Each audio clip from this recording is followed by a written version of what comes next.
On compare souvent les circuits électriques au cycle de l'eau. L'eau s'évapore, puis est amenée sous forme de nuages jusqu'à un barrage, tombe sous forme de pluie, coule le long d'une rivière jusqu'à la mer. Dans cette analogie, le potentiel électrique d'une source est la différence entre le plus haut point et le plus bas point.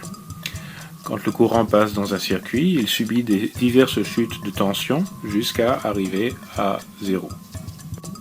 L'intensité électrique, ou courant, est le mouvement des électrons dans un circuit et il peut être plus ou moins rapide. Si on multiplie le potentiel électrique par une petite charge, ΔQ, on obtient l'énergie potentielle électrique dans un circuit. Et si on divise tout cela par le temps, on obtient la puissance électrique. Donc la puissance électrique est égale à la tension multipliée par l'intensité. La résistivité est la capacité d'un matériau à réduire le flux de charge. Par exemple, une petite résistance signifie que beaucoup de charges peuvent passer en même temps. Une grande résistance signifie que peu de charges peuvent passer en même temps. Pour un même potentiel, une grande résistance signifie un petit courant, une petite résistance signifie un grand courant. C'est la loi d'Ohm qui dit que la tension est égale à la résistance multipliée par l'intensité. En utilisant l'idée de puissance électrique et la loi d'Ohm, on peut définir l'effet Joule, c'est la puissance électrique dissipée sous forme de chaleur par un composant électrique.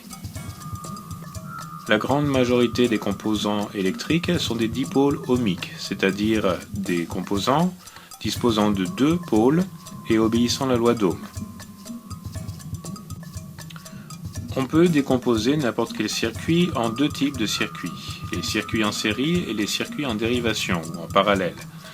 Dans un circuit en série, l'intensité électrique est la même dans tout le circuit, mais dans un circuit en dérivation, c'est la tension qui est la même dans tout le circuit.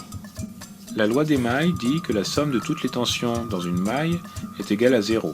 La loi des nœuds dit que la somme des courants sortant d'un nœud est égale à la somme des courants entrants. La loi de conservation de l'énergie nous dit que la somme de toutes les puissances, c'est-à-dire les puissances fournies, la puissance utile, mais aussi les puissances dissipées, est égale à 0.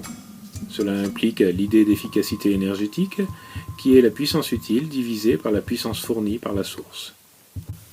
Avec toutes ces idées, on peut analyser les circuits, c'est-à-dire déterminer les tensions et les intensités dans chacune de ces parties. On peut aussi déterminer l'efficacité d'un circuit ou créer un circuit en fonction de besoins établis.